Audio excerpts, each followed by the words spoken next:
Hello,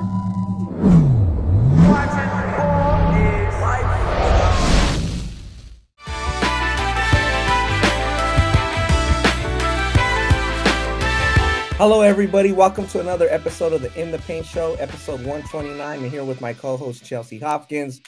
Chelsea, we had a show coming up that we're going to focus on the NBA playoffs and obviously the WNBA kicking off. It's the 26th season for the WNBA. They just celebrated their 25th anniversary. How was your weekend? Great weekend. Speaking of WNBA, last night I caught the Aces and Seattle Storm game. It was Mother's Day, so I took my mom. Happy belated Mother's Day to the moms that listen to the podcast. Sure. But good weekend overall. Worked out, watched a lot of basketball, NBA, WNBA, live Aces games, spent time with my mom. Can't complain. Good weekend. Yeah, that's great. Yeah, I was able to spend some time with my mom as well. Nice. Obviously, like she had, my mom always supported whatever I was doing. So that was always nice. Yeah. Like even on my 18th birthday, she took me to some JUCO. She let me not skip school. She took me to the JUCO championships at UC Irvine. I was like, Mom, I'm going to go. Can you just drop me off?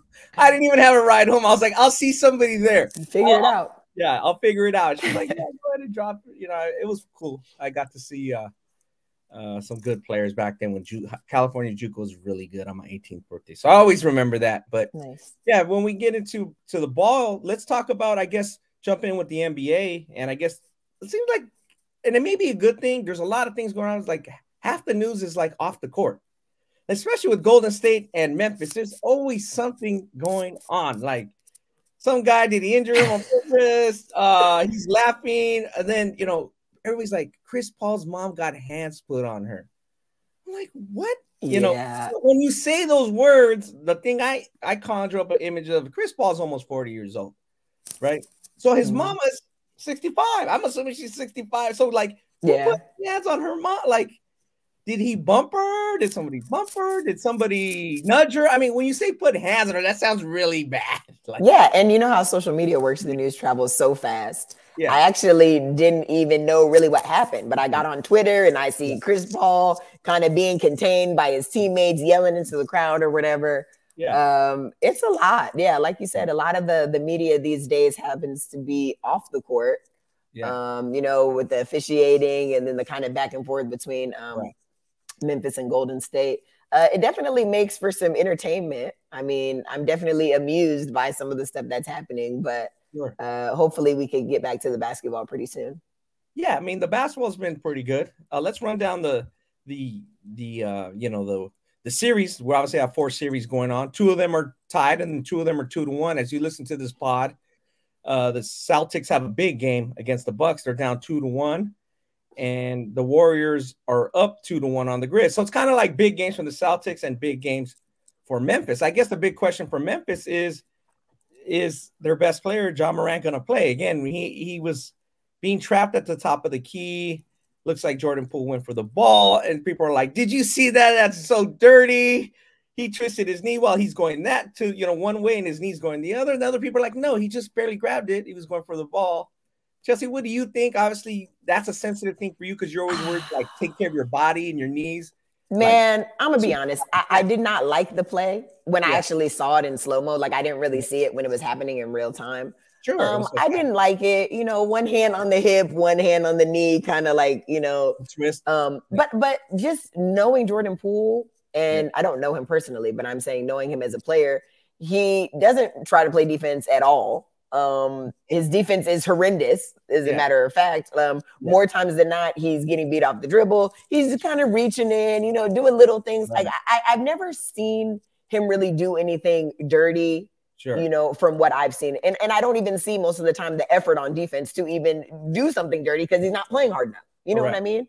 Sure. So I didn't like it. And if it would have happened to me, I would have felt a way about it too, because the knees are just the worst, especially if you have a history of it. And, Ja's already really skinny and, he's had a little bit of trouble with his knees in the past. So I understand why he's upset with it. And I think given the fact that Dylan Brooks was ejected, suspended for a game, which I totally believe he should have been suspended. I don't have a problem with that. But I think that now everybody's looking for something. Well, this happened to us. So now look what they're doing. And Steve Kerr basically said, he came out and said the team was kind of dirty. And, same thing with you know, you see Stephen A. and, you know, Skip and all these people on social media talking about the physicality of the series and stuff like that. So I think it just like kind of all gives it a little bit of context and just adds to the fact that, you know, it's been really physical out there. Sure. I personally don't think Jordan Poole was intentionally trying to hurt Ja Morant. Yeah. But I can, in slow-mo, it doesn't look great because the ball's like way up here. Yeah. Jordan Poole's way down here on the opposite side. One hand on the hip, one hand on the knee, like opposite direction, pushing of each. Like it doesn't look good. I will say that. Yeah, it doesn't look good in super slow-mo. I just thought, like, when you watch it, if you show it in real speed, he would have to think and do a lot for even to like, okay, am I going to get this ball? Am I going to try to hurt this dude? Like, I don't think most basketball players think that. Like, hey, I'm going to go for this loose ball. No, I'm going to try to twist his knee while nobody's watching. Like, that's seems like a lot. And I just look at, like, people have histories of certain things. And like, you know, Draymond Green gets a bad rep for a lot of plays that he's made. And you know, some of them are very warranted, but he's also a very aggressive physical player. So Jordan Poole doesn't have that physicality. He doesn't bring the effort, the energy, or the aggression on defense. So I just don't see him intentionally. That's just not him. You know what I mean? It's like a lazy play, really. It's like almost like a lazy play. Like, dive for the ball, dude. Like in front of you, down on the floor, not. Not like I'm going to grab the player and maybe he won't get the ball. And then there was another weird play where somebody kind of dove at his. Desmond Bane. Desmond Bane. That looked a little odd. That looked odd too because of where the ball was. But like at the same time, like I said, I think that we can nitpick at everything now that certain things have happened, you know? So it's just hard to say. But, you know, I like to give players with at least a track record the benefit of the doubt. Like certain players have a history of doing certain things. So when you see them do it, it's like, oh, they absolutely were intentionally being dirty or whatever. But players that we've never really seen it, like, I don't want to just say maybe they did do a dirty play, but does that constitute them as a dirty player when we've never really seen that from them, you know? Yeah, correct. So like basically on the court, obviously there's a lot of things going on off the court with that series. And then they show Poole kind of joking around with his teammate Klay Thompson, kind of grabbing his knee. That just like, oh my god, that looks really bad. Timing was terrible on that. Dude? Yeah, because if that other play didn't happen, you wouldn't think nothing of it, you know. And like they're filming the players all on the court all the time. So they almost can't do anything that sounds like, why is that guy laughing at that? You know, why is he laughing or why is he making fun of that person? You know, I remember before, like one day, the Celtics were blowing somebody out back in the day, and like Kevin McHale was eating a pizza on the bench, like eating a full blown, like he got it from the concession stand. Like, oh, you gonna get it? Like now you look at it, like he was so blown out of his mind, like he was high, like his eyes were like low. He was just eating the pizza and he was just having a laugh. And him and Robert Parrish were just laughing. It's like, and everybody just thought it was a joke. Like everything's so magnified now, and which is good. I mean, they have. Obviously the fan base and obviously technology makes it that way. But yeah, you know, the thing with Chris Paul's mom was very odd. I hope, like, you know, they kicked out the fan, but like you see a bunch of grown men, you know, it's just odd. You see like 12 grown men staring at like a 12-year-old boy. Like, what's really going on here? Like, I do think that they need to get the fans under control though. We've saw a lot of odd things. The player in the Memphis series coming and gluing her hand to the floor. The one fan that ran onto the court got tackled by the security guard. Like some of these fans, like the behavior is out of control. So obviously we don't know the details of what happened, but you know, people have to understand that at the end of the day, we're all just people. And I think sometimes fans think that, well, I paid a ticket, so I have a right to do this, this, and that, but it doesn't work like that. And I'm always just of the mindset, don't do something in that moment that you wouldn't do anywhere else. Like, would you run up to Chris Paul and Russell Westbrook on the street and taunt them and maybe throw stuff at them? Or, you know, you wouldn't do it. You wouldn't do anything. So why do you feel comfortable doing it in a different scenario? Like, boo, cheer, be a fan, all that's fine. But when it comes to running on the court and touching the players, like, I'm totally against all of those things. Yeah, it's funny to me when you have to, because you don't know what somebody has, especially like we talked about obviously Will Smith and what happened with Chris Rock was like big news. And then look what happened with Chappelle, like, and then the fans supposedly had something on them. Like that could have been really bad. Yeah, the fans in just any scenario are getting way too comfortable, and security has to figure it out. Like it's not appropriate anywhere. Now I know this is not like socially correct or politically correct, but whenever I see like fans and I see an NBA player, I'm just laughing because I'm thinking like those are the guys that don't need security, like no NBA player, but you just don't know what the fan you don't is know. doing. Because I'm thinking like, okay, a fan comes up to like, you know, even John Morant. Like John Morant's a big, quick dude. Like he can defend himself. You know, like we don't see it that way. But I think it's more about just having something to lose. Like, you know, I'm worth millions of dollars. I have a brand. I have a name. I'm representing the NBA. I'm representing myself. So yeah, I could whoop this fan 100%. But the fan is going to be all over the news, you know, and I'm going to lose my endorsements and lose a whole bunch of money. Like, so it's, you know, it's obviously these men can protect themselves. Like, I don't think that's the question at all. Like, because, you know, the women doing her hand, it's almost just like, whoa, I'm going to get away because I don't know what she's going to do. You're right. It's just about protecting the whole, everybody involved, the fans, then the security doesn't have to tackle somebody. You know, like it's about protect. So what do you think they do? Just maybe move the fans a little back? But I honestly don't know the solution because the fans are coming from everywhere.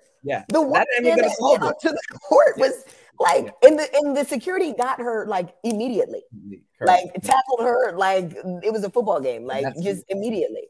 So what is the solution? Because this was somebody who was dang near courtside, you know, 2 or 3 rows up, you know, just waited for the perfect opportunity to jump on the court and was taken down immediately. But it's like, what do you do? Have the fans not show up because they're right? You can't. I don't know if they can do anything more.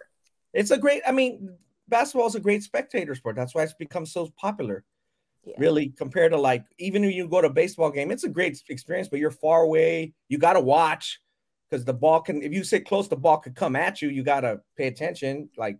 You're still kind of far away. You're still, you know, in a basketball, if you get a good seat and you save your money, like it's a hell of an experience to sit like right there and just be right on them. And hey, you know, you're cheering, but there's no. Maybe they can up the consequences. Like, you know, most times the fan, okay, you're banned from the arena. But it's like, okay, like it needs to be like some type of punishment for physically touching these players or attempting to. And then maybe people will think twice about it. Well, dang, do I really want, you know, this misdemeanor or maybe spending a night in jail? I don't know. Maybe that's extreme, but I'm just saying, like, people usually tend to, you know, people tend to be discouraged to do certain things when they know something potentially really bad could happen or something worth, you know. Yeah, for sure. It's going to be really hurt them. So let's talk about on the court. So do you think too much going on with obviously John Morant plays are going to be at a big disadvantage, but does put you on the spot. Does Grizzlies have any chance in this series, or like, are they just not experienced enough? There is too much going on, and the Warriors are the better team. They have no chance. Even if John Morant comes back, it'll be more competitive and it'll be tough and harder. But you know, championship pedigree, experience. You know, they have all the right pieces. Steph, you know, hasn't really played great. Clay kind of caught fire last game and did better. But just too much talent, too much depth, and I just don't see Memphis having enough. And you know, the runs and stuff that they were able to do against the Timberwolves, like that doesn't work versus Golden State. So you know, it doesn't always happen this way, but a series is going to tend to favor the better team, and I think Warriors are better, even though they're lower or higher seed. And I think that Memphis, you know, is going to make it competitive. Maybe they can squeeze out another game, but I really don't see it. Golden State is going to win this in either 5 or 6. Gotcha. So then in the other series, that's 2-1. The Celtics are on a you know, they have a big game coming up. Again, they're not in a situation where their best player is maybe not playing, maybe playing. We'll find out obviously later today as you guys are listening to this pod. But do they have a legitimate gripe on basically what happened last game? Time was running out. They're down in the game against the Bucks, and Jason Tatum's on the left wing. He kind of drives. He kind of either panics or realizes, hey, we need 3. So he kicks it back out to Marcus Smart. Marcus Smart's a little out of position. He's not really in position to shoot a in rhythm 3, but he's still got hit, and they call it on the ground. Like, do you think? And then they're obviously like, whoa, wait a minute. This is a 3 because we've always naturally given the player the benefit of he's shooting the 3 at the end of the game, but they called it on the ground, and that was basically the game. It was 100% a 3, in my opinion. I think just collectively and overall, the officiating has not been great in any series that I've seen. Okay. You know, we do call that because he was saying that it was a sweep through, which I know they're trying to change the rule, whatever about sweep throughs, but he still swept into the shot. Upward motion going into the shot definitely should have been a 3, and it cost them the game. Yeah. And one thing about that, which, you know, that was that was an unfortunate situation. But when I watched that series, like, believe it or not, like, I think Boston is better collectively. Like, I don't see Middleton coming back for the series. I see Giannis, who's the best player in the world, having to score 47 or whatever he had last game for them to barely win. Okay. Boston just had Jason Tatum shoot horrendously and have the worst game that he's probably had in a really long time. But I think collectively they can win the series. So Giannis is going to be Giannis. He's going to dominate and he's going to have 40, you know, maybe 50, whatever. And sometimes that's enough to get you over the hump. They have no answer for him. But I just look at it from a team standpoint. If Jason Tatum would have made any shots, then maybe the you know, the Celtics could have got away with that win. So, you know, I think that that's one of the closest series, like in terms of just teams, like being, you know, kind of favorably matched to one another. Sure. I do think Giannis is the best player in the world now. Like, I don't care. Like, I don't care if you don't like the way he plays and he can't shoot and he will airball 2 free throws and a 3 every single game. That's fine. He's the most dominant and he's the best player, and it's just not close. We saw Kevin Durant, who I think is absolutely incredible. And, you know, him and Giannis are right there. But we saw Kevin Durant struggle against that Boston defense. And Giannis is getting in charge every now and then, airballing. But at the end of the day, I look up and he has 47 points and 13 rebounds and 8 assists, and his team is up 2-1. Yeah. He's the best. He's the best, yeah. You're right. Like, it's just the physicality, and then also just the way, like you mentioned it last week, if you can just put the ball on the deck for one dribble and get from the top of the key to the cup, you can't.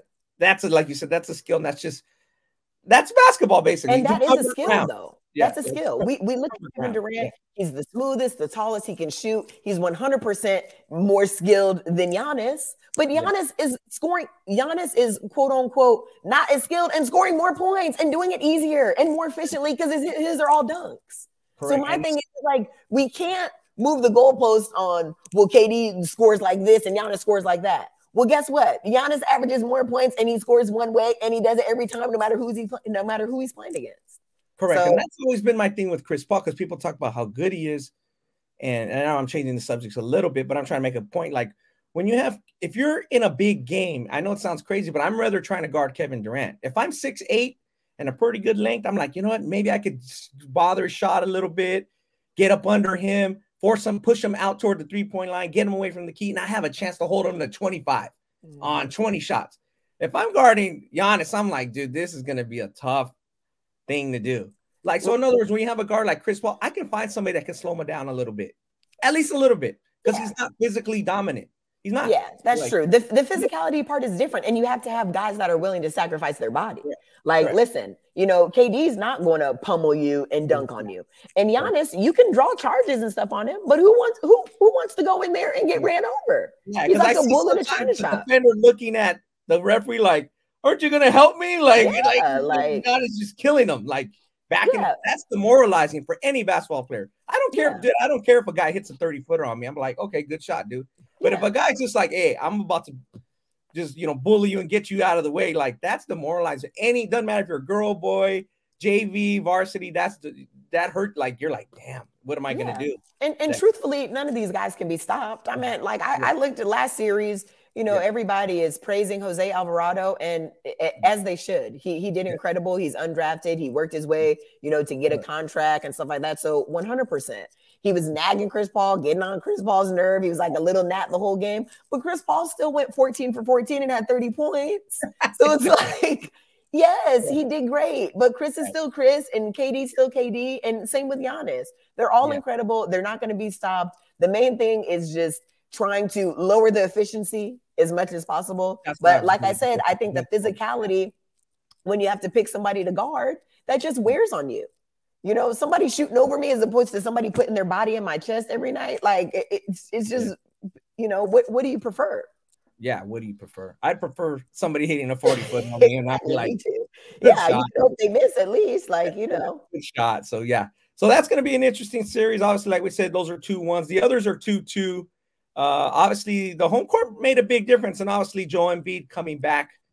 And, I mean, that's what shows, like, the effort. Like, I think, again, you never want to compare somebody's career or what somebody's doing. So, but when you see a guy like what Embiid is doing, and then you realize the Ben Simmons situation, you're like, I'm just glad we have Embiid on our team. Like the effort, you know what I mean? Because he didn't have to come back for that third game. Like, he did, though, and he made a difference, you know, like, wear the mask. Absolutely. You know, I think the extra effort's a big difference. No, 100%. I also think too, like, you know, he was still kind of fighting for the MVP race at the time.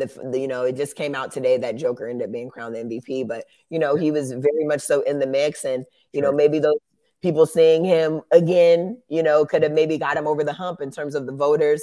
But I respect it a lot. I think ultimately, he's just trying to take that next step in the career. He wants to get a championship. You know, he wants to be league MVP. So unless you're really out there, despite the circumstances, yeah, it's not favorable. But, you know, I don't think people understand how difficult sometimes it is just to get to, you know, an Eastern Conference final or the NBA final. Like, sometimes you have these opportunities ahead of you and they don't come around again. So not to say that that's going to be the case for Philly, but, you know, sometimes even if you're not in your best shape and something's in front of you, you got to just do the best that you can. And obviously his best is really good, and it made the difference, and they're back in the series now. But it's just one of those situations, you know? Yeah, for sure. Obviously, just his presence alone makes a big difference.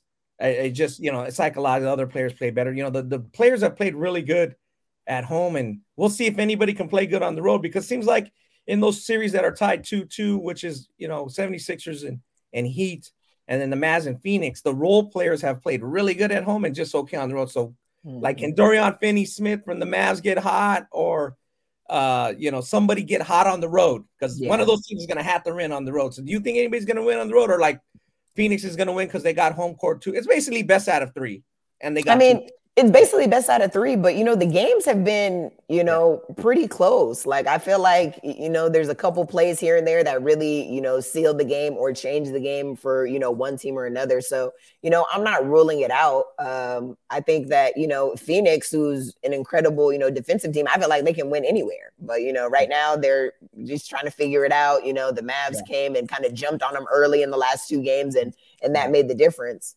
But yeah, I think pretty much, you know, the series, like I said, especially with Boston and Milwaukee, you know, Milwaukee stole one. They, you know, you can pretty much win anywhere. The teams are not, you know, too far off. They're not imbalanced. Yeah. So yeah, good series. We'll see how they go.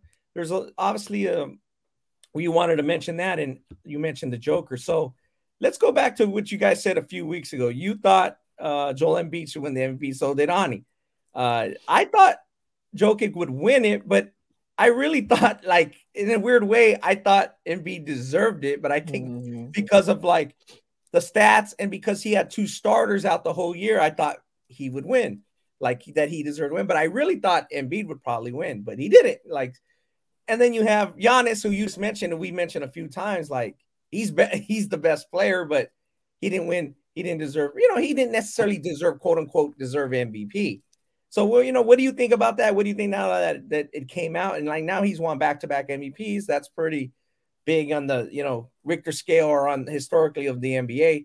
And, you know, nobody's going to be, like, crying about it. But I think a lot of people are now saying, look at what Embiid's doing. He's so, you know, hard. Yeah.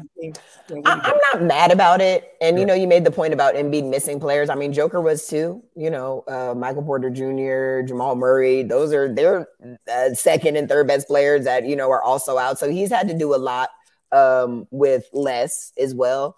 I give Joel Embiid the edge because the numbers are pretty similar with the exception of assists. You know, Joker kills him in that area. But Joker's a better defender to me. He's bigger, he's physical, he moves his feet. You know, so I like the fact that he's playing on both sides of the ball. I like the fact that for the first time in his career, he's playing, you know, 65, 70 games where he's usually, you know, missing at least 30 games minimum. Sure. So I really felt like he deserved it in this scenario. The whole Ben Simmons thing, trying to implement James Harden and make it work. I know that was kind of late in the season, but, you know, still, like, I felt like he definitely deserved it. But I can't be mad that Joker got it. I mean, he's absolutely incredible. It sucks to be in a position like him where, you know, you kind of don't feel like you're out there by yourself, but, you know, you're just undermanned. Like that's the hardest time to play. Like, we're playing Golden State, everybody's back. Steph is back, Dre's back, Clay's back. And here I am, you know, going to war with my guys as I would, but I don't have the horses that I'm used to having. So that means I have to be exceptional, and the margin of error is so small, and they were only able to win one game, and he's doing 30-point triple doubles every single night. Like that's hard too, for sure. Know? So yeah, it's a very close race. I'm just glad that people are into it in their closest race. It just seemed like 20 years ago or back before social media was big and even the internet, like you just they announced the award and it was like, okay, yeah, that was cool, he deserved it. Like there was no build up. Like it just seemed like the same players won all the time. You know, Karl Malone, Michael Jordan, and you know, and it wasn't that discussed. It was just like, okay, he won it, he deserved it. Yeah, you know? but even speaking of awards, like I really don't know the criteria for most of these awards anymore. You know, you mentioned Giannis. Giannis, to me, the best player in the league. Bron was the best player in the league for, you know, 10 years, maybe a decade straight, and he only got 5 MVPs out of it.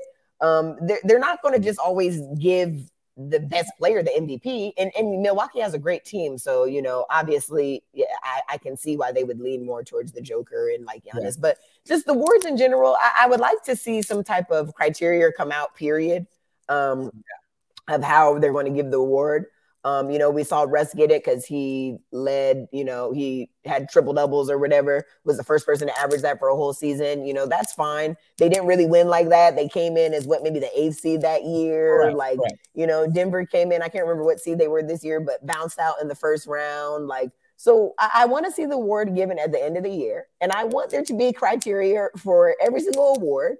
And speaking of another award, most improved, like, yeah, that Ja Morant got that this year. Ja Morant is incredible. He's certainly improved. He also is a franchise player. So if I'm picking you number 2, I expect you to improve and be great your first year and your second year and your third year. And I just don't think you should be eligible for that type of award. I just don't. Yeah, I agree with you on that. I mean, you can show improvement, but you should just be third team NBA to first team NBA then. And that's you know you're correct. Or win the MVP or what, you know, being the MVP running. It's like, and there's so many people that when you look at the, like, Ja Morant improved, but it's like the improvement was what? Okay, he averaged 22 points and now he averages 25. Like, okay, but then you have Jordan Poole who averaged, you know, 6 points and now averages 18, or Desmond Bane, or, you know, like we need to have some type of criteria for everything. You need to play a certain amount of games 100%. You need to not be a top draft pick if you want to be the most improved player. That's just that. Like, you just can't be. And, you know, I would like to see them make the playoffs, do a couple different things, and just give the award at the end of the season. That would be ideal for me. It's kind of like you mentioned about promoting the WNBA, and we're going to get into that here in a minute. If Ja Morant being the most improved player kind of kills, it's like nobody's going to talk about it because nobody's going to care. I hate to say it. I mean, they just think he's a great player. He's the most watched player in the NBA, actually, on video wise.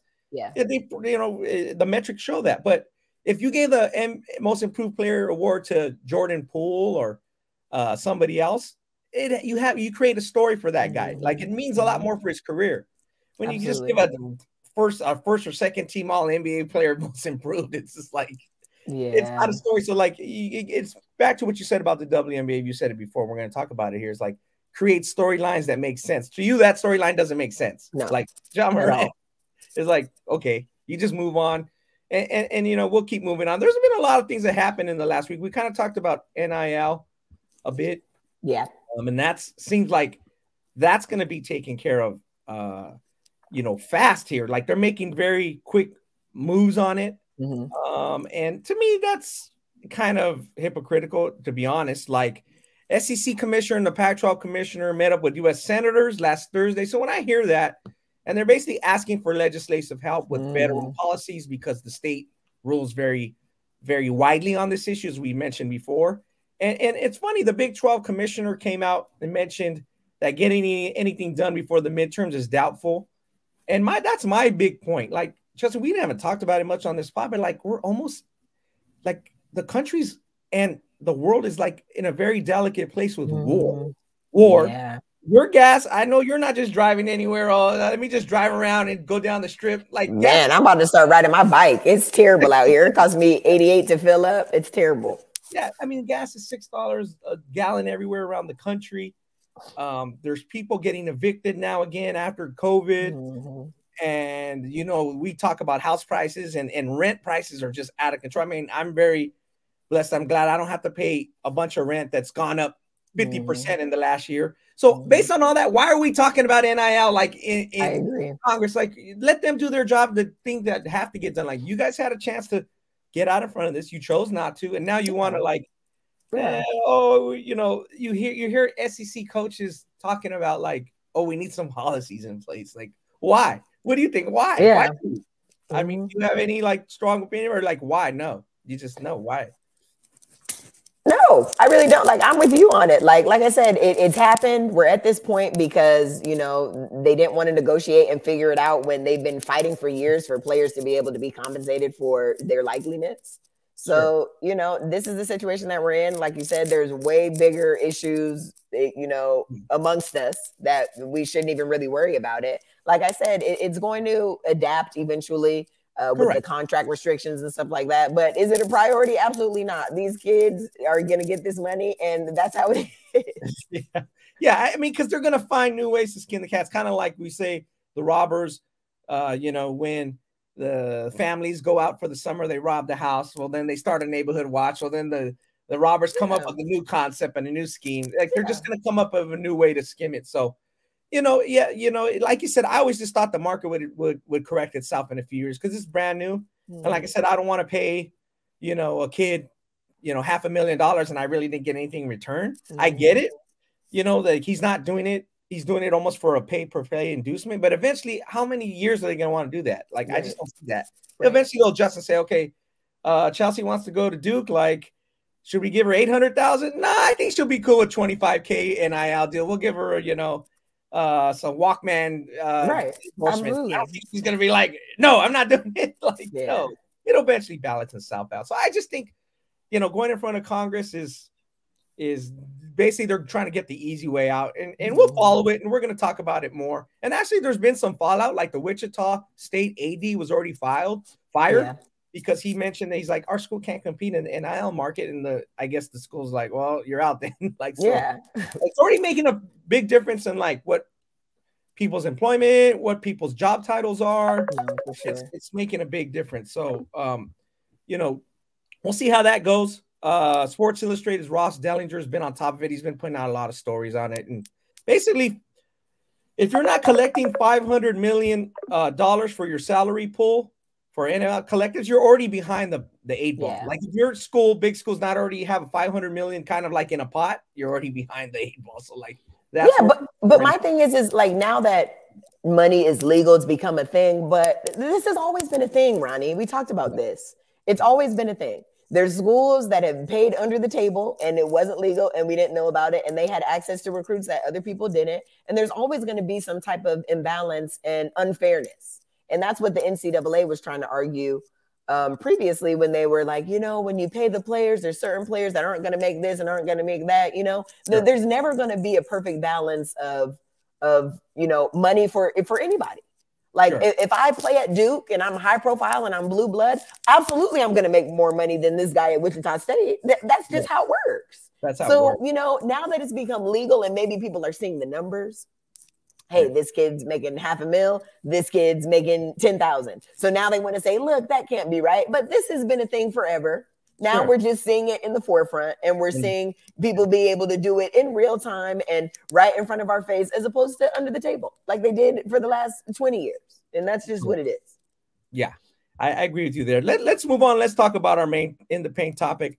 We want to talk about the WNBA, which is kicked off its 26th season. You know, in your opinion, you know, see what's exciting on the horizon, Chelsea, because what I see now, and again, I've talked about this. We talked about this with Kelsey Boner in another episode, is that, you know, social media is always talking about what's wrong.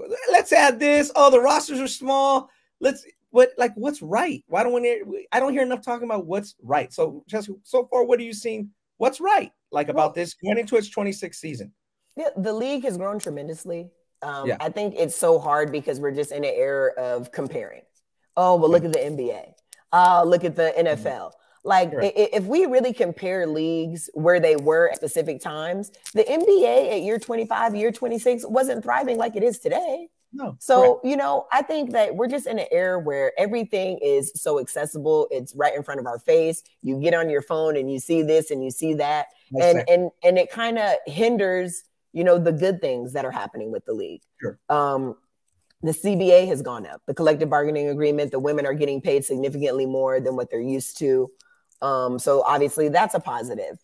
You know, we're seeing good things and we're seeing growth, but ultimately it just takes time. Like, you know, I think the negative things, you can always shed light on that, but all things aren't bad. There's still women that want to be in the league. I mean, I guess this is a negative and a positive, but you had a lot of girls enter the draft this year. So players want to be involved in this league. They're excited about the opportunity to be there. You know, the negative is that they only draft 30 people and maybe 6 or 8 of those 30 people actually stay on a roster. So it goes both ways. We're seeing more publicity. We're seeing more television broadcasts. I mean, pretty much all the WNBA games are being broadcast. Some of them on lesser networks. I mean, we have games on Facebook and Twitter, which, you know, is not necessarily ideal. But there was a time where there was, you know, 4 WNBA games in a day, and you would only know about one. So I think that there's definitely growth. You're seeing these games on ESPN2. You're seeing these games on CBS Sports, NBA TV. Awesome. All that stuff is great. We're trying to show every game. So like the games are popping up on Facebook and Twitter. And that's obviously good publicity and good growth for the league. And hopefully one day we can maybe create a WNBA TV network where we can just broadcast all the games there. So everything takes time. You know, if you go in terms of leagues, the WNBA is young, year 26. It's year 26. And then we've talked about that before. Yeah. You start comparing. I like to get away from curse. I know Kelsey Bones said, hey, use that, get on the NBA's back and kind of use them and propel yourself forward. And I kind of agree with that. But when I hear the girls, even girls in the WNBA, and I see their tweets, I'm like, let's start a G League. I'm like, why do you even have to call it the G League when you're saying let's start it? Just say let's start a minor league or let's start another league or let's start a developmental league. The development. Why do you have to call it the G League? Yeah. The NBA G League's not even popular. Like, what do you comparison? Yeah. It's that comparison kills you. It's like that old saying, you know, it kills joy, you know. So it's like always that comparison. I think there should be maybe something that's designated like a minor league or developmental league. I think that would be good. So those girls have somewhere to go. Again, I don't know how the financials will work, but you know, like you mentioned, there's a lot of girls not making the rosters because the rosters are limited. There's only 144 spots. There's you know 12 times 12 basically when it boils down. Just some carry 11.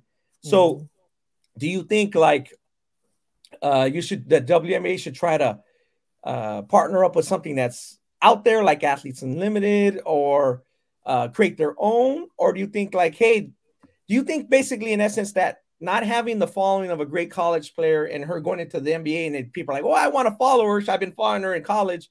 Is that really hurtful? Or is like, no, that's just not as hurtful as it's overblown and the WNBA has to do their own work to make it viable? No, I definitely think it's super hurtful because you can just look at the following and you can look at the fan attendance. South Carolina is a sold out arena every single game. Okay. There is no WNBA game that exceeds the fans of South Carolina.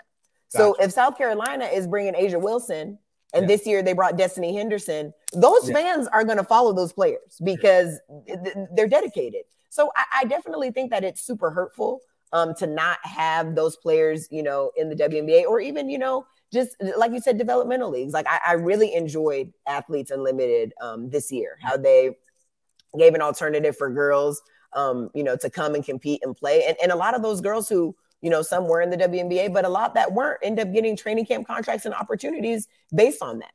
So we do need to definitely have some type of alternative because, you know, it's becoming such a popular league and there's so many girls that want to be involved. Like it kind of negates having an amazing college career basically to get drafted and that basically just be a glorified tryout. Like I get drafted and maybe I'm the 5th pick and I don't stay on the team. Like this year, the 8th pick and the 11th pick got cut. Ooh. Yeah, so, that's like that. Why I would turn that as a positive. Look how great these girls are. Look how hard it is to make. I know that's not a great thing, but you got to do something to make no, it like a real bad. you got to keep those. You got to Sure. keep those, Ronnie. If this is my dream and I'm working day in and day out to be a WNBA player, maybe I'm not ready right away, and I understand that there's limited spots, but there has to be somewhere for me to go, because you don't see that in any other league, and I think that's why it becomes a negative, because it doesn't happen anywhere else. We have girls that, you know, look at Crystal Dangerfield, who was WNBA Rookie of the Year 2 seasons ago, and she got cut from Minnesota. She ultimately got picked back up, you know, Indiana on a hardship contract, but there's just no spots. So we have to create something. So maybe it's a partnership thing, since Athletes Unlimited has already started. The thing with Athletes Unlimited is they've looked at Athletes Unlimited as an alternative for going overseas, because Athletes Unlimited is taking place this year. It was February and January. That's out of WNBA season. So that's not really a developmental league for the WNBA. The WNBA is in the summer. Athletes Unlimited was an alternative for the girls who didn't want to go overseas. So I would love to see them try to figure out how they can, you know, create, you know, something for these girls that, you know, maybe aren't WNBA ready, but have a lot of potential and a lot of talent. And you don't want to push the older veterans out, but the WNBA is the only league. I'm sorry, I have to say this. The WNBA is the only league that will hold on to these players until they want to retire, because of their resume and their history and who they used to be. Correct. And you want to honor legends, and they deserve that. Sure. But look, I'm not going to name names, but some of these players got to go. Ronnie, they have to go. Like, you have to make room for the younger players. You know, if you're going to Udonis Haslem, you know, one of these vets, and they're glorified kind of on the bench, you know, cheering and stuff like that, then that's maybe one thing. And I would actually like to see them transition to the coaching staff.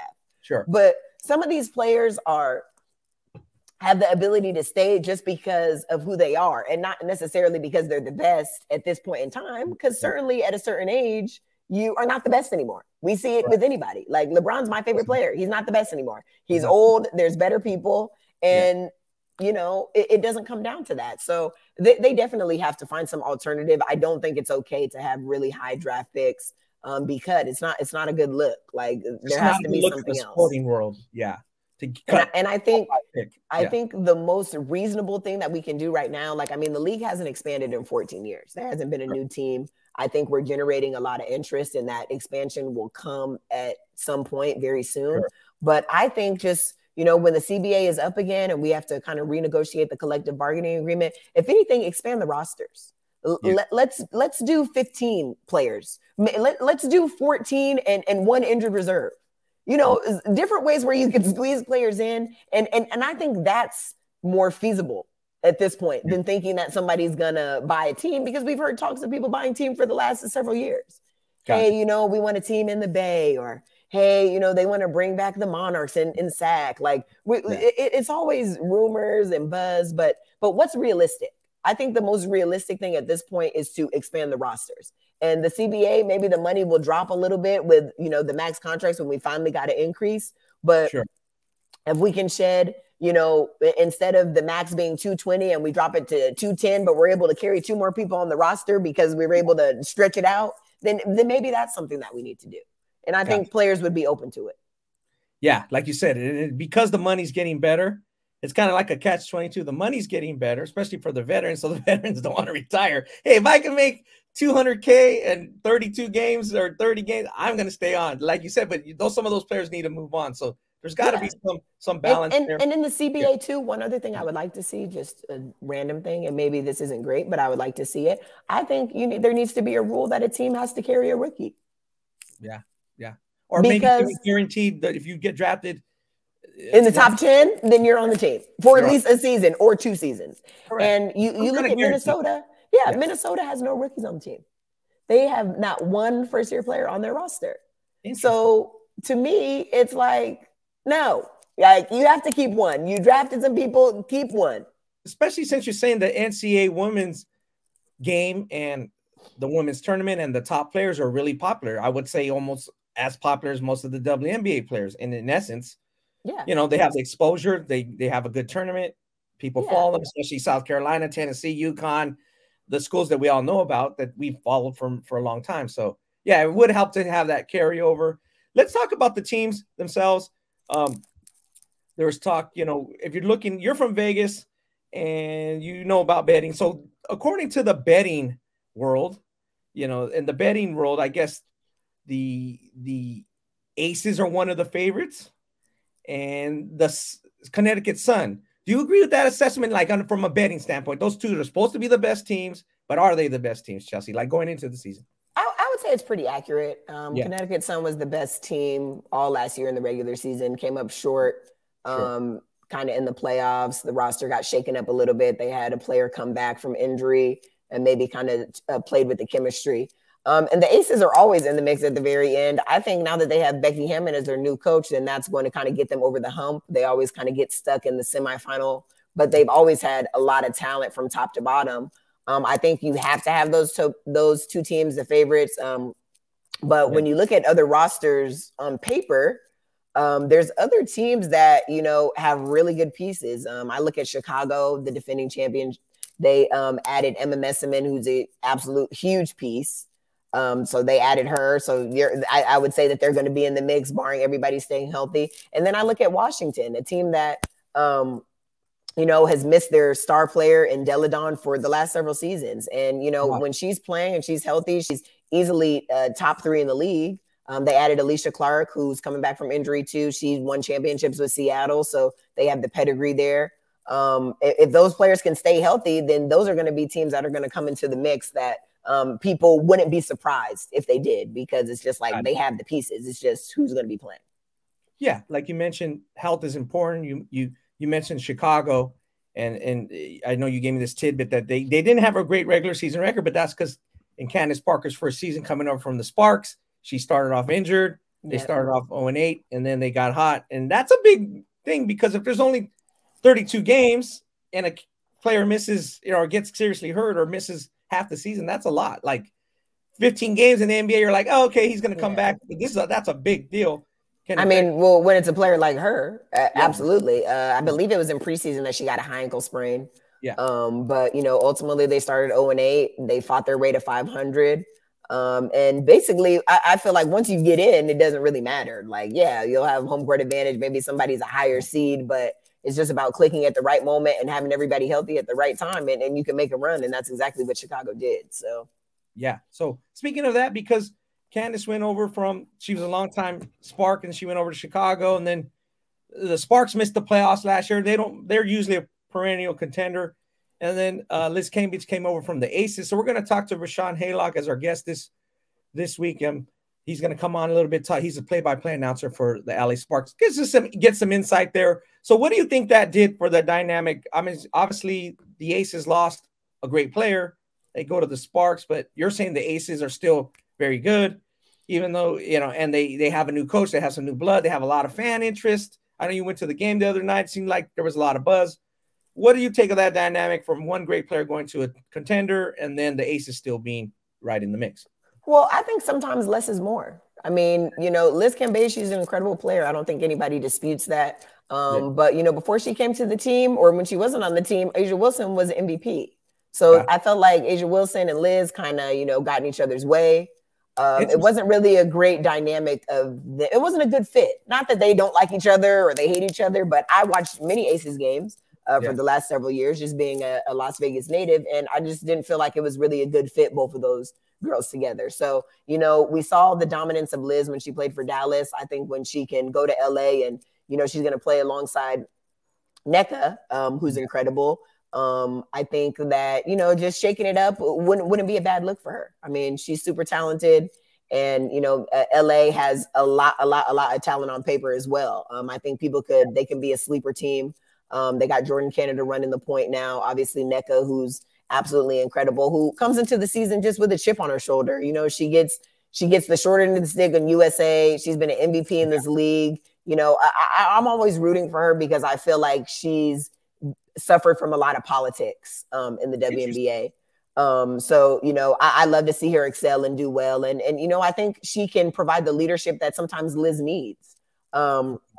Liz has a strong personality, as you know, and there's nothing wrong with that. But just to have somebody that can, be in her ear and keep her focused, and just like you said, just shaking up the environment. Sometimes just getting, a new scenery can do wonders for you. We see that with with Ben Simmons leaving Philly and going to Brooklyn, and we see him on the bench the first day, and he's smiling from ear to ear. He was just happy to kind of get out of there. So not that was the case with Liz, but I think that she has the opportunity to thrive and kind of be the player that everybody knew that she can be. And I feel like her last couple of seasons were down just because of the pairing. But the Aces are going to pick up right where they left off. They got a good coach in Becky Hammon, a lot of NBA experience and just WNBA experience and pedigree from being a player to now a head coach. So the transition for her has been pretty smooth. They started the season 2-0 and they beat a good Seattle Storm team last night. So I see them just being where they always are. And I'm interested to see, if Becky's going to kind of get them over the hump at the end of the year, which is where they've come up short the last couple seasons. Gotcha. Yeah. And what do you think? Do you think those two teams or those four teams we mentioned, and then do you think there could be a surprise finalist? Like, is Washington in the mix? The Sparks? Or I like Washington. I really like Washington because Natasha Cloud played in the Athletes Unlimited this past season, built her confidence up, shooting the ball great through the first 2 games. She looks good, but it all comes down to Delle Donne, and I love her as a player. She's a tremendous player, but she's kind of held the team hostage, the last couple seasons because she's a max player and she's taken a lot of money and she hasn't played. So, I feel like she's the piece. If she's going to be around and be available, she's one of the best players in the league. Like they're not, you can't have a bad team when she's on it and she's playing, but even now, like she played the first 2 games. And I think the next game they're going to rest her because they're just so trying to keep her. Yeah, I know. It's a short season. But I read somewhere and I don't know, don't quote me on this, but just like they're going to manage her minutes. They're going to be cautious of her availability because they want to ultimately make sure she plays the entire season. And she hasn't done that for the last several years. Now, is that just kind of like a load management thing, or does she have a legitimate injury, or they just want to be cautious and not? No, she's absolutely had legitimate injuries, but she's absolutely one of the best players in the league. So if I have to figure out how I can preserve her, then I'm going to do it. Everybody's not going to have that luxury, to be able to do certain things, but she's an MVP in this league. She's a champion in this league, and she's one of the best players in this league. So obviously she's going to be able to have a little bit more leeway than the average player. And like you mentioned with Chicago, they don't need to have the top seed. Like Chicago won the championship from the 8th seed, correct? And you have to get hot at the right time. Absolutely. They don't need the top seed to win, basically. No, I don't think so. They have, emerging Kalia Copper, who's, came on very strong last year, finals MVP, had an excellent breakout season. She's overseas still right now, still in, where's she at right now? Spain. So she will be coming back to the team. So they played their first couple games without her. And it's going to take some time. Sometimes things don't click, it's all kind of building up to the end. And I think Chicago showed that as long as you get in, you have a chance. So, gotcha. Well, let's bring in our guest, Rashawn Haylock. Rashawn, how you doing? Are you there? What's going on? How you doing, Ron? I'm doing good. And yourself? Doing well. Good to see you, man. How was Sparks' first game, and how's it going on the play-by-play front and the media front and the team? Give us a little insight there. 2-0, baby. 2-0. That gives you a little bit of an idea. Look, I mean, this team is off to a terrific start, and if you think about, there were just a lot of questions coming in, right? A lot of pieces, a lot of personalities, if you will, right? Can they mesh, things of that nature? But I know it's only 2 games and it's still early, and you got to win against a shorthanded Chicago squad, and then another win against a very young Indiana team. But they were both road wins, and that atmosphere in Chicago was raucous, right? It wasn't their ring night, but they still brought the championship trophy out, and people were in there going crazy. So it was a road win with a team that is trying to still build continuity and find each other. I mean, they're just 3 players on this team currently, still waiting for Coach KT to join them. That she's right, Chrissy Tyler right now with the Mavericks, but just 3 players currently who played together last year. And so, you know, you got a lot of team building to do, if you will. But one thing that I'm most impressed with is the fact that the win in Chicago and the win in Indiana on yesterday, they were done in different ways, right? The 3-ball was effective against Chicago. Liz Cambage really never got into a rhythm because of early foul trouble. Yesterday against Indiana, it was a whole lot of Liz, right? She ended up with a double-double. They absolutely demolished Indiana in the paint. They scored close to 90 points with only making 1 3-point field goal in the entire game. Couldn't make a three to save their lives. They're just 1 for 10 from beyond the arc. So if you're Derek Fisher, you got to like what you're seeing. A lot of the things that were shortcomings last year so far have gone in their favor through 2 games this season. But, you know, got to continue it. It's a long trek. Yeah, that makes sense. And you said they got off to a good start and they can win in different ways. And obviously they're not at 100% yet. So when you look at this team, Rashawn, going back to training camp, did you get the general feeling that, you know, there needs to be big improvements, or is last season looked at as an aberration and this team is a title contender? You know, what do you kind of get? I think last year was a part of the big picture, if you will, right? Look, you get rid of, I mean, let's just call it what it is, a Hall of Fame caliber player, generational talent, and Candace Parker. All of a sudden, it's just the dominoes aren't just going to fall right back together, right? But a part of her leaving ushered in a new thought, right? A new philosophy, a new way of going about things under, you know, Derek Fisher. And last year was his first year as general manager, right? So, you know, there's a learning curve there as well. He gets that under his belt, and then this offseason, I mean, he put his GM hat on and he got hella creative, if I will, you know, like to be able to put this team together. The Caps, the Sparks had pretty much 0 cap space coming into this offseason. So if you'd have told me they would have ended up with Jordan Canada, Liz Cambage, you know, Katie Lou, Samuelson, also Kennedy Carter, I'd have thought you were crazy. Like, how is that possible, right? So it was a lot of creativity.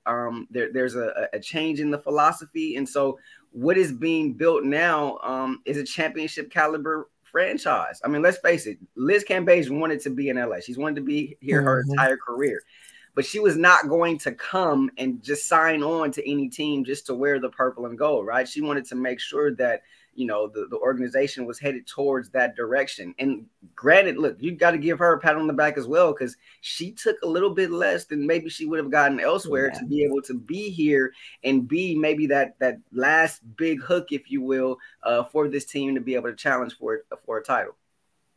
Nice. Rayshawn, I have a question for you. So, you know, you talk about Candace Parker leaving, kind of that maybe being a distraction because she's a Hall of Fame, you know, caliber player. But, you know, now it makes me think of the Ogwumike sisters and, you know, particularly Nneka.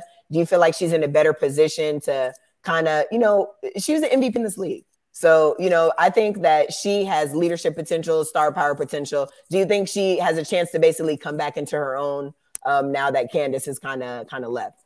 Nneka is the consummate pro. I mean, she's a leader's leader. She's the real deal, right? I mean, we all know that. But yes, to your question, but I think it doesn't necessarily have anything to do with Candace. I think the fact that this season she can just be more free, and she's talked about this, right? Like the last 2 years on Nneka Ogwumike, quite frankly, were hard. You think about the bubble and her being the WNBA Players Association president, right? Like, it wasn't just let's go to Florida and play some games. Like, she was a part of constructing the whole thing. Anytime something came up, you talked about how, you know, the WNBA was, you know, ahead of the charge when it came to, you know, things that were going on off the court. When you talk about, you know, racial inequalities and things of that nature, like, she's at the forefront, at the center of this, right? And so while it's admirable and it's obviously, you know, she realizes her bigger purpose, it can be draining, right? And then last year, the injuries, right, that took a toll on her, and then all the off the court stuff with the Olympic team, yada yada yada, like that stuff takes a lot out of you. So she entered this training camp healthy, and then, you know, free from like an emotional and a mental standpoint as well, where she can just go out there and just play ball. No, absolutely. I think with that freedom, though, also comes like expectation. You know, like I think with Candace leaving, and not that Candace got in Nneka's way, but, you know, they're always going to, shine light on the Hall of Famers. They still talk about Sue and Diana, and maybe they're not the best players, on the team anymore, but they're just going to get that attention because of who they are. You know what I'm saying? But I think now that Nneka, can be more free, there's going to be expectations, especially with the acquisition of Liz coming to the team. People expect the Sparks to do something. So do you think the culture and the expectations have changed now? There's no doubt. I mean, there's no doubt this is Nneka's team, though, right? And she fully embraces the fact that, look, this is LA. These are the 3-time champion LA Sparks, right? You need to put some furniture in the building. And she's been a part of one of those championships, right? Yeah. And so I think she's fully aware of that.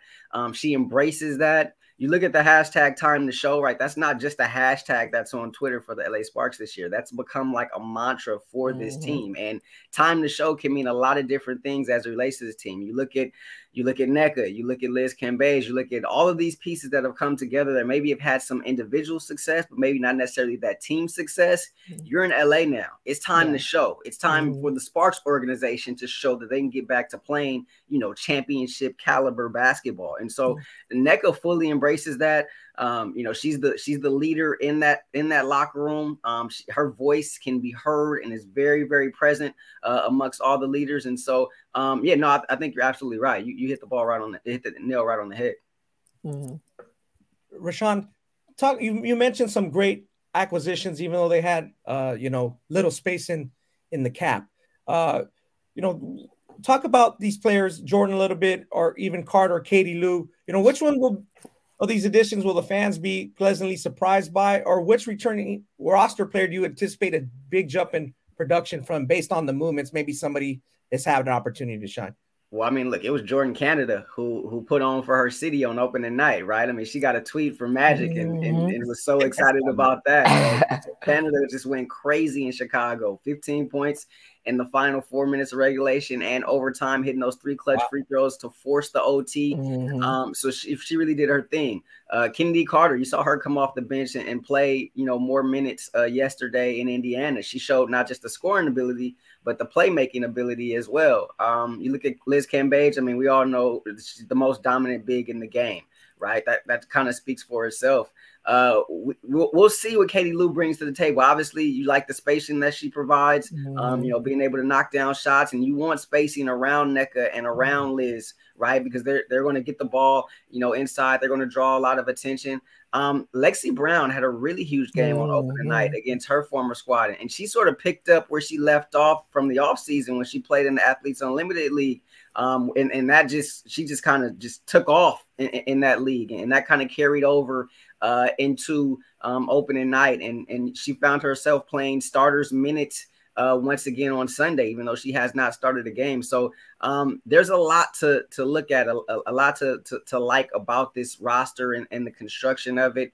And once again, hats off to Derek Fisher for being able to get creative. I mean, look, you took arguably your best player last year, your most consistent player in Erica Wheeler, right? She was in the lineup every day, and she did just about all that she was asked. And you trade her, and you end up getting a talent back like Kennedy Carter. But not only that, you're able to shed some cap space. And the trade to acquire Katie Lou, you get a first-round pick back as well, and they were able to use that on Ray Burrell. So the creativity was at an all-time high for Derek Fisher. And so it was remarkable what he was able to do. And now it's time to show. I mean, it's a sprint, and we all know this in the WNBA. You don't really have time to gel. Like you need to do that, work that out in training camp. And so here they are, and they got a tough trek, right? It's 8 of their first 11 are away from Crypto.com Arena, beginning with this 4-game road trip to start. Ooh, well, Rayshawn, you just mentioned Ray Burrell. Shout out Ray Burrell, Vegas native. I know her, Liberty High School, rooting for her so much to do well. And, and I see her confidence growing with each game, and I like what she's done in the first 2 games. So really excited for her. The whole city's kind of behind her. She's our only girl in the WNBA right now. So super exciting times for Vegas. But speaking of just, the roster, what returning player do you think is going to probably have the biggest jump? I know you guys don't have many. I predict I think Brittany Sykes is going to be huge for the team, but just kind of wanted to get your opinion on what you thought. Look, I love Slim, and I love what she's done already to start the season. She's had 5 steals in each of the first 2 games.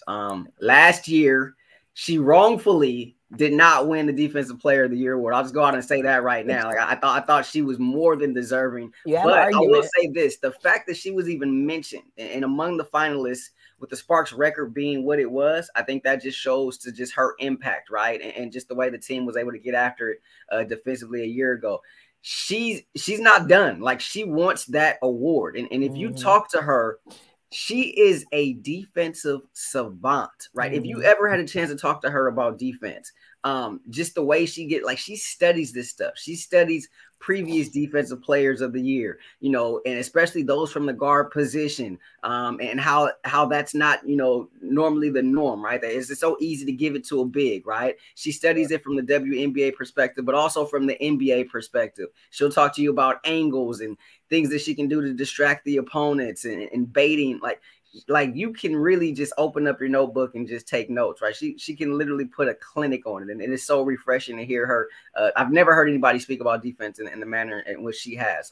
So of course you got Slim, you know, doing her thing, but Chiney, I mean, if she continues to be healthy, I think she will be huge for this team. She already showed it with her rebounding and her toughness coming off the bench in these first couple of games, but also defensively. Like, she did a very admirable job against Candace on opening night.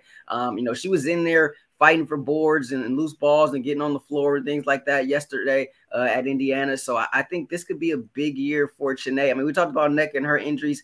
I mean, Chiney's injuries go back a couple of years, right? Like, she didn't play in the bubble. She only played 7 games last season, you know, 19, you know, there were some injury issues there. So she's had a rough road just to get back to this point. And you talk to her, she says, I mean, she's got a massage therapist, she's got a dietitian, a nutritionist, she's got somebody for this injury, for that injury, right? So, I mean, she really went all in this offseason to try to get herself back and ready to be able to compete for an entire season. Nice. Well, just a little sidebar about, you know, Brittany Sykes or Slim or whatever. I know Brittany. I played against her overseas in Israel. I was kind of bouncing around in Atlanta when she was a part of the Atlanta Dream. And what I just find so commendable about her is, you know, she came into the league as an athlete. Maybe not so much like, you know, supreme defender, whatever, but I really appreciated the fact that she's locked into a role and she's made herself a valuable WNBA player pretty much on any team because of her ability to do that. And I think young girls can really take note to that, because maybe you play in college and you have a reputation as being something. But okay, baby girl, now you're in the WNBA, and the only way that you're going to stay on this team is by doing this. And so that's what I've always appreciated about Brittany, was that she came in as an athlete. You know, everybody wants to score. They want to make an impact. But she found out that, you know what, sitting down on defense is what's going to keep me here. And she's really improved. And I see that, you know, she works at sliding her feet. I felt like before she came into the league and, you know, maybe she'd let her player beat her. Then she wants to come from behind and kind of get the block and, you know, make the big play. But now she is really sitting down. It's been incredible to watch the growth and just to see how far she's come just from me playing against her and knowing her and seeing her in Israel to where she's at now. So really proud of her. And I just kind of wanted to give her a little shout out. It's so funny you say that, because she has this little right to left crossover that she does. She breaks it out every now and then. But, you know, and we get all excited, this, that, and the other. And Brittany's like, look, I wasn't always this defensive player. This is what I did. Like, no, she can do that. And overseas, she's getting 20. Like, don't be fooled. She's just smart. In the league, she's not required to get 20. In the league, she's required to run around and play good defense on the best players.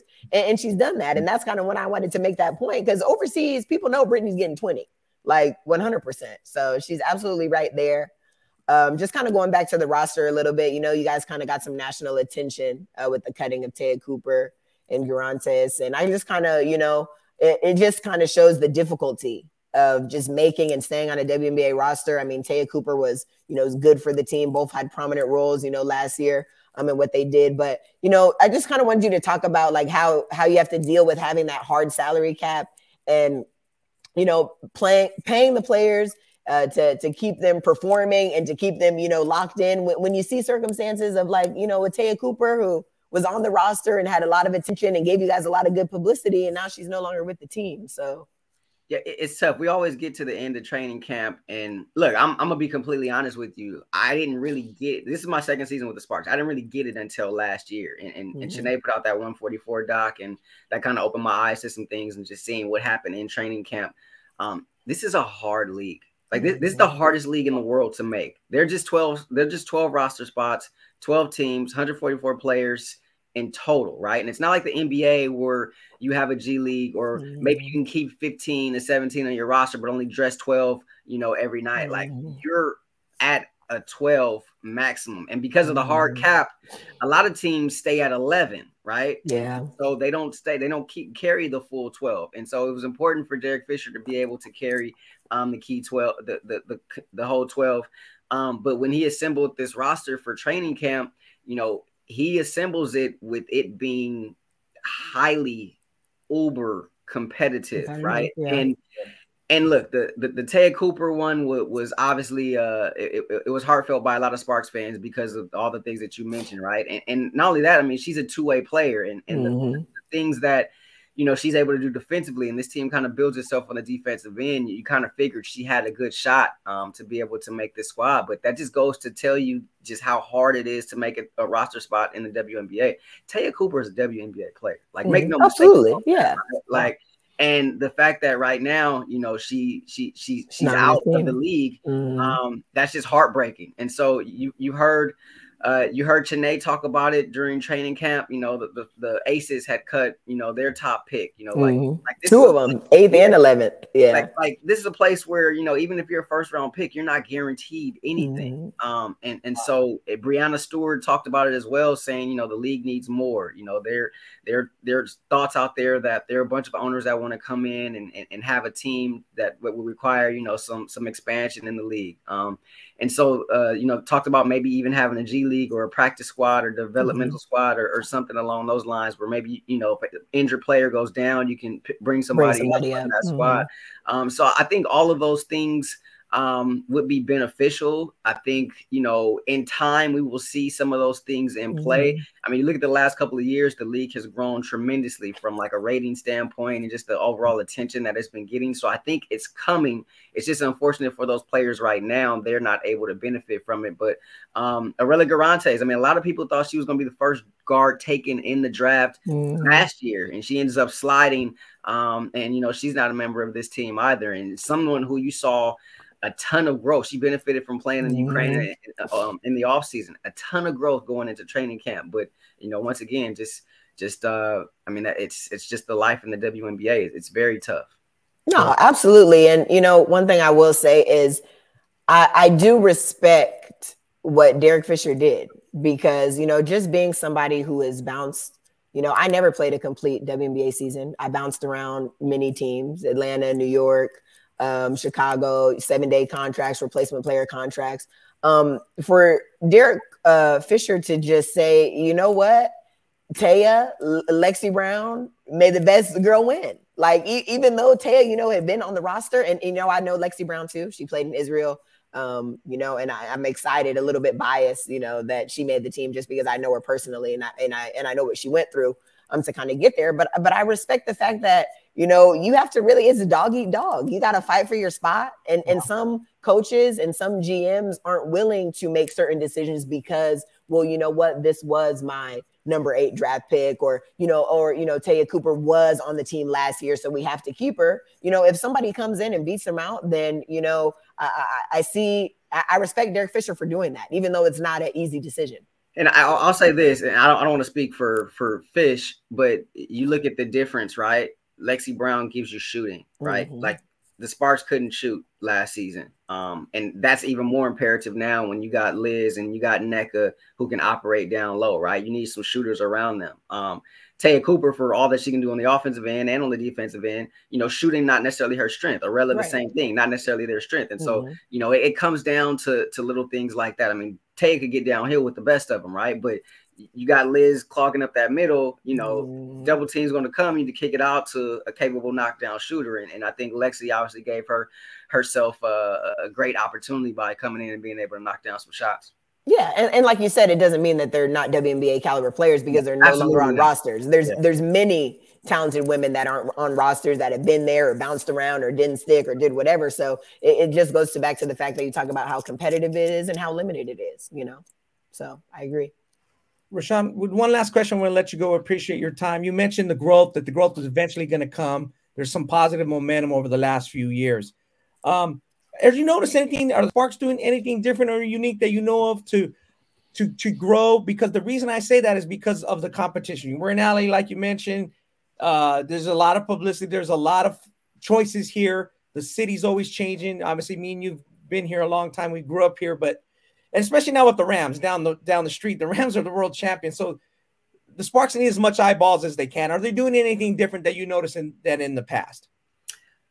So just my second season, you know, as I mentioned, but I think one of the things that sort of hurt them last year was the fact that the NBA schedule got pushed, right? Mm-hmm. So instead of the WNBA having pretty much that entire summer to itself, now it's the Lakers and the Clippers just sort of competing within the summer for eyeballs, right? Yeah. And like you mentioned, LA is hard. You have to win in LA, right? If you want attention. But not only that, there are 11 pro sports teams here, and that's not including, you know, UCLA or USC, right? So, you know, it's a battle each and every day. But I think, you know, the organization has been committed to, you know, just trying to get more eyeballs. I think just you know, from a PR standpoint, just, you know, trying to push more stories, trying to get the attention of, you know, some of the local stations around here and this, that, or the other. I think the LA Times and the SoCal News Group have done a really good job of covering the team. It's growing, like we mentioned. But one thing that I will say about the Sparks is they have their fan base, right? And there was a stark difference. Like we started games in the LA Convention Center last season, and then we go over to with Staples Center back then, and I mean, they showed up, right? So Sparks fans will come out. You continue to win, and that's Sparks fans and some of their friends, right? So I think that's the key. That's the goal. But the product has to start on the court, right? You got to win in order to create that attention. And so, I mean, I think the first step is, you know, what Fish did in the offseason and putting together this championship caliber roster. Now, you know, let's see how it works out on the floor. Got you. Well, appreciate your time, Rashawn. Why don't you let people know your Twitter handle and where they can follow you? Obviously, you come out on KTLA Sports, the nightly news as well, the sports segment. So just let people know so they can follow you. At R Haylock on Twitter and at Watch Ray Ray on Instagram. Man, Ron, my man, I appreciate this. You know what I mean? Like we've gone back for forever. Nice. Appreciate. Thanks y'all for having me. And thanks for what you're doing for the league, man. Talking about the league, like stuff like this matters, you know? So thanks for what you're doing for the W. Anytime I can be on, you know, feel free to hit me up. Yeah, hopefully you can come on later in the season. If the Sparks are deep in the season, we'll make sure They will be. All right. Appreciate it, Rashawn. We'll see you. Have a great week. Bye. Okay, bye.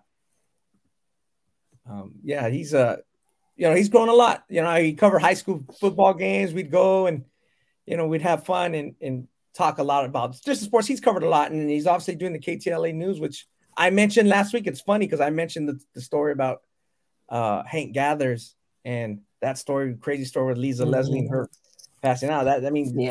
Be on the KTLA Channel 5 News is good. So I'm so happy for him. Like, you know, people watch his input every night, you know, late night. I'm sure you watch. What did you grow up watching? Did you grow up like watching a sportsman in the K Channel 3 in Vegas? I couldn't tell you who he was, but yeah, we have our local people, but I couldn't name them. You couldn't name, you didn't really, you kind of just get out there and play. Yeah, just watch. You're more like you'll watch it if it's on. Yeah. Very interesting. So yeah, I mean, it's very tough in LA because like he's mentioned, you got 11 pro sports. I didn't really I didn't process that until he had, you know, mentioned that. So yeah, and obviously they're off to a good start and they have a good team. So yeah, I want to take a little bit more to talk about. He mentioned what Derek Fisher did and the tough cuts he had to make. You know, obviously Tia Cooper got a lot of attention behind that. And do you think that is like shows how good the league is, or is there anything like, man, we got to keep the popular players, or you think like, no, the league's past that. We don't just have to keep players on because they're popular. We need the best players, and the best players deserve the spots on the team. Yeah, I mean, we definitely need the best players. I think that's going to grow the game more than anything. Obviously, it's nice to have popular players too, because you're going to bring in fans that you maybe not had before. Sure. But, you know, like I said, it's really the nature of the league. It honestly has nothing to do with her. I do believe she's a WNBA player, but it's just kind of the situation. They needed shooting. She's competing with Lexi Brown, who's a good shooter. And, ultimately that was the decision to kind of, choose what was the best fit for the roster as opposed to, maybe what might bring us, more attention. And I do think the league is past that. And that's what I think the league needs to get past some other things and have, the older players that have been there forever, not necessarily be able to decide when they get to have their, retirement party. Like, if there's people that's better than them or whatever, like, I'd like to see those young people get opportunities. And like I said, sometimes it's difficult decisions to make, but I like what Derek Fisher did. And you're seeing it with other teams too. Cutting high draft picks and stuff like that. Maybe they weren't as ready as you thought. I don't think that really is a good look. So I said there has to be some type of balance. We talked about, keeping a high draft pick or keeping, a rookie player, at least one on every single roster. But it's just the nature of the league, honestly. Gotcha. Let's talk a little bit about the players themselves. We kind of mentioned some of the favorites. We mentioned in the NBA that the NBA player of the year, or the best players, it's kind of open the last few years, and it creates for good discourse. People have their choice. They like Joker, some like Greek Freak, some still like LeBron. LeBron still, around. No, we still like LeBron. Don't say that. He's not the best, but we still like him. I like him. It creates some good fan interaction. Mm-hmm. So, in the WNBA, there's been 6 different MVPs in the last 6 seasons. So is somebody going to make it 7 for 7? Or do you think one of the veterans that you mentioned, Adele Dawn, Candace Parker, is one of the veterans going to kind of put it together and have a big season? I can't see it being somebody new. I think the last several people that you've seen are the better players in the league.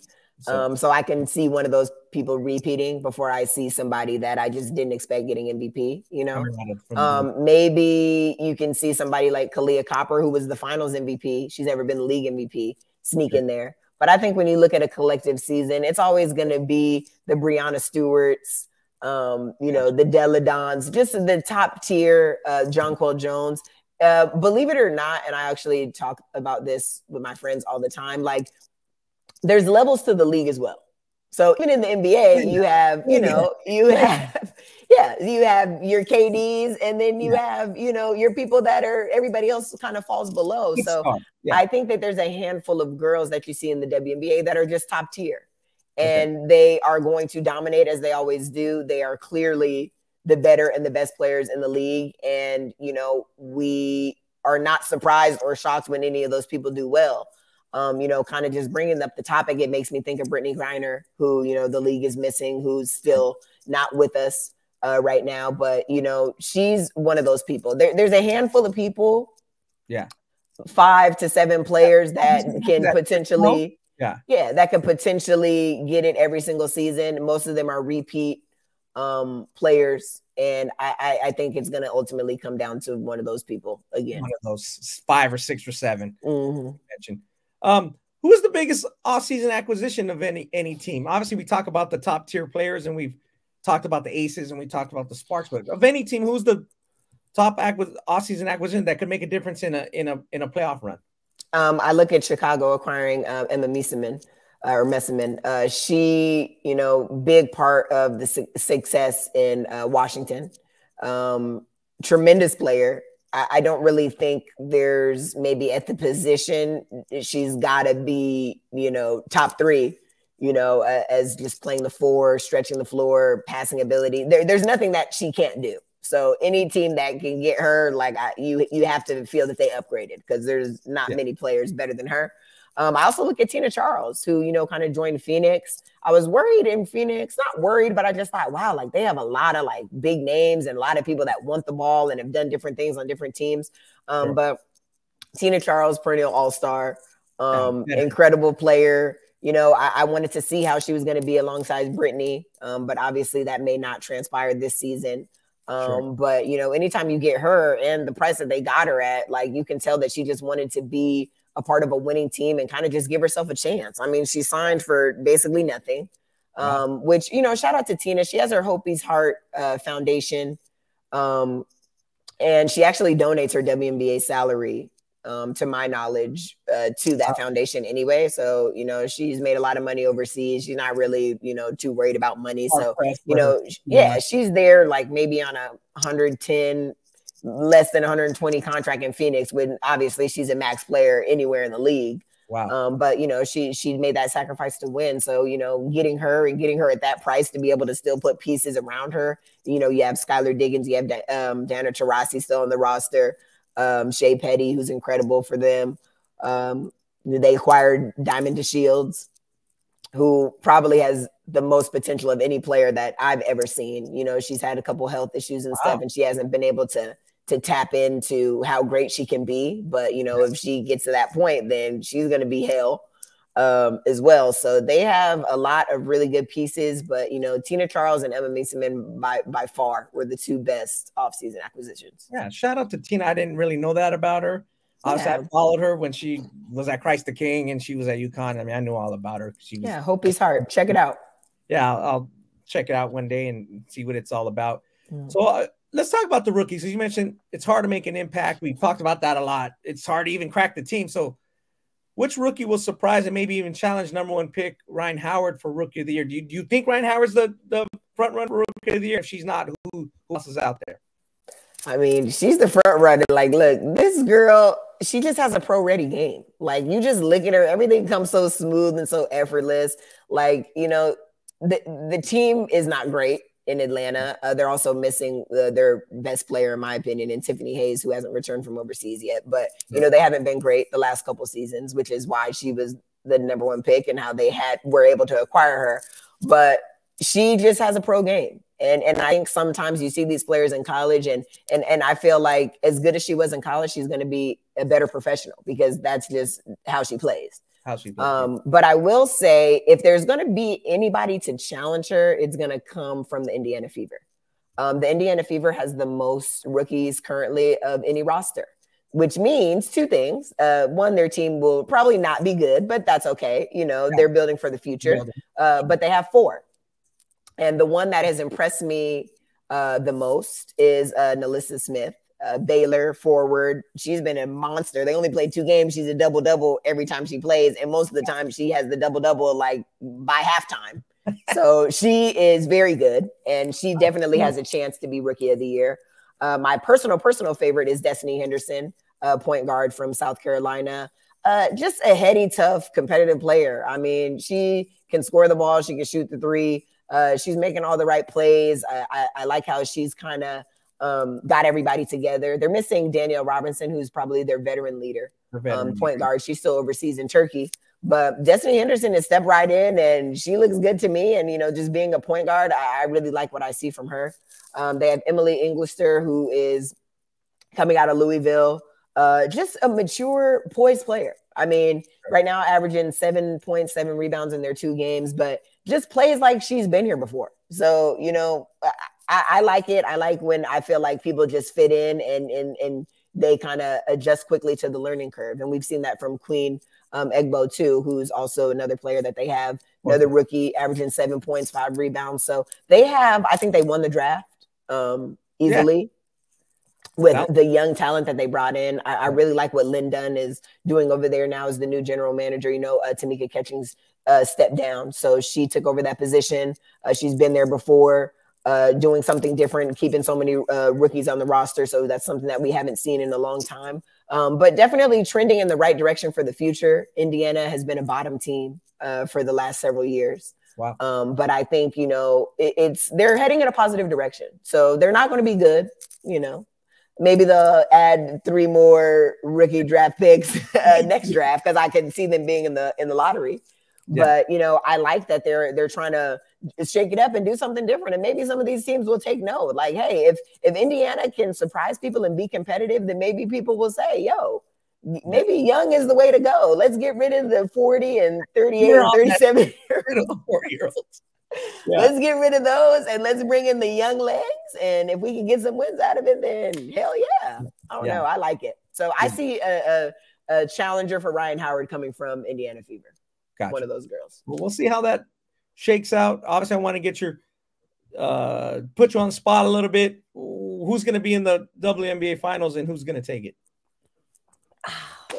not who you want. It's very hard. Who's gonna do it? It's very, very hard. And like I said, it's just barring health. Like some of the really good teams, like I think people are sleeping on Chicago. Chicago gonna be right in the mix. You know, I haven't heard nobody talk about them repeating because it's really hard to do.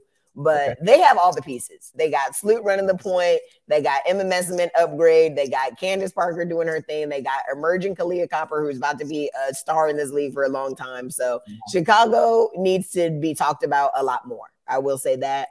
But I don't know. Connecticut Sun upgraded, their wing position. They reacquired Courtney Williams, who played for them previously, but left for a season and went to Atlanta. She actually became an all-star in Atlanta. But Atlanta wasn't good, so they ended up getting her back. And I feel like she was definitely a piece that they needed. So that may get them over the hump, but I don't know. I just don't believe in them as much as I should. Like they have so much talent, but I don't know.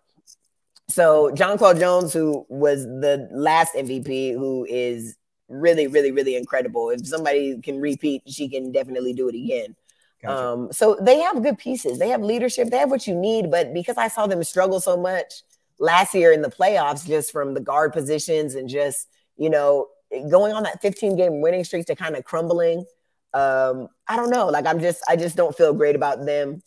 So I want Chicago to be in the finals. And I'm going to go with the home team against the Aces. Becky Hammond is going to do it, and the Aces will win their first championship in franchise history.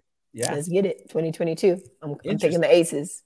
Wow, that will be a crazy storyline, especially if Chicago's in it again. And it has a chance to repeat. But we appreciate that insight. We're going to see how it's going. It's going to go fast, so hopefully we get a couple girls and maybe Rashawn back on, and we'll get couple players back on as the season goes on. We obviously have quickly approaching summer AAU grassroots season is here. Basically, we got Section 7 coming up in Arizona. The Pangos camp will be out, which is in Vegas. So a lot of things on the docket and a lot of things moving quickly forward. It seems like the summer's coming very quick. And like you said, this season is going to go by very quick. So we appreciate people tuning in. We're going to get out of here now. It's been like you said, it's going to go by fast because the season goes by fast. Like you said, 30 games. We appreciate people listening in. Make sure you guys listen in to our other podcasts, Unapologetic, Buckets and Breakdowns, Noble and Roosh, Kicks of Your Life. Thank you for tuning in.